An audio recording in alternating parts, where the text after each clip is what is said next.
Introduction. The verses "The Road Not Taken" by Robert Frost and Sonnet 18 by William Shakespeare are among the most beautiful. They show poets' ability to capture the essence of life. They depict the inevitability of choice and eternity, meditate about the most philosophical sides of life. Eternal life of poetry in Shakespeare's Sonnet 18. Sonnet 18 by William Shakespeare, "Shall I compare thee to a summer's day?" introduces the reader into a unique and metaphorical world of poetry. The opening line poses a question, and the answer lies in the end.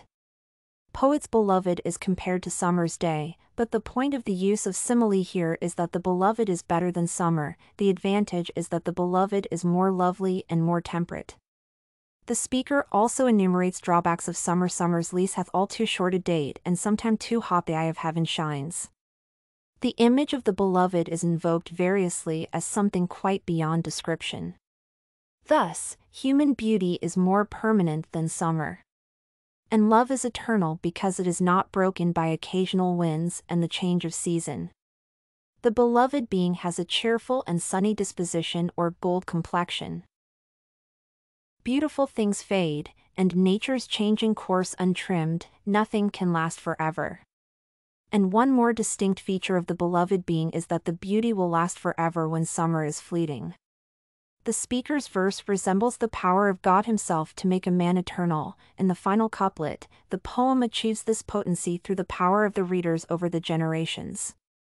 The speaker makes the beauty of his beloved being live forever, creating a poem about this beauty. So long as men can breathe or eyes can see, so long lives this, and this gives life to thee.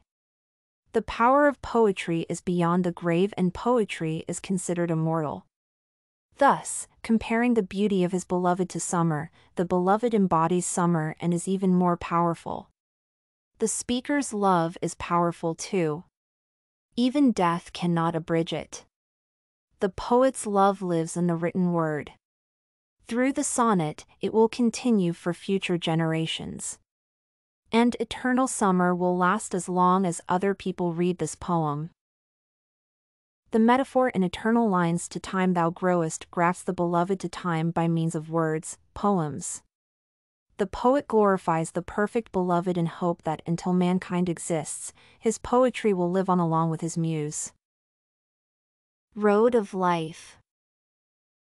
Robert Frost possesses three elements of his work that distinguish it from others: originality, realism, and nationalism. In one of his most famous poems, "The Road Not Taken," the poet describes tough choices people make in their life. Life is depicted as a road. And the traveler comes to a fork in the road and decides which way to go.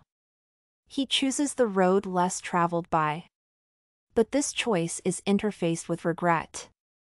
The words sorry and sigh show that the traveler repents that he leaves other possibilities behind. Taking one road means rejecting the other. And there is no return. The traveler will regret ages and ages hence. The poem is rich in contradictions. When the traveler comes to the fork in the road, he expresses his desire to follow both ways.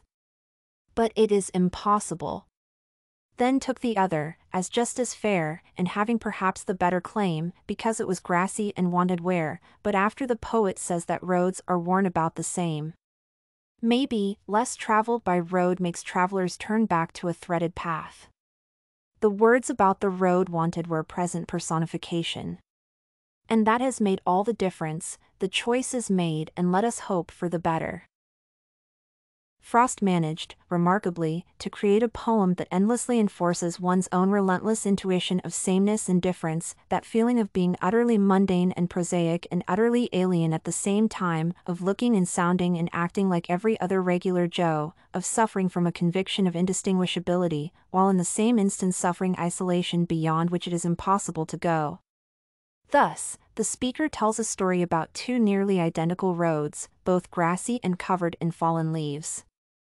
The lethal irony of the last stanza, "I shall be telling this with a sigh, somewhere ages and ages hence," consisting of a prediction whose truth is prefigured in the present by the poem itself. He already knows where he will end up, and all the difference can have made no difference. But this poem is not that very gloomy. It is comfortable and may even support pioneering. The choice is inevitable and depends only on the traveler. The important issues in life, about the nature of choice, of decision, of how to go in one direction rather than another and how to feel about the direction you took and didn't take are considered in this poem. In conclusion, we see that these two poems are original and exemplify the best traditions of poetry. Both of them describe the life and both end in hope. Shakespeare claims that his verses will live forever. Frost hopes that the choice made in the road will be correct.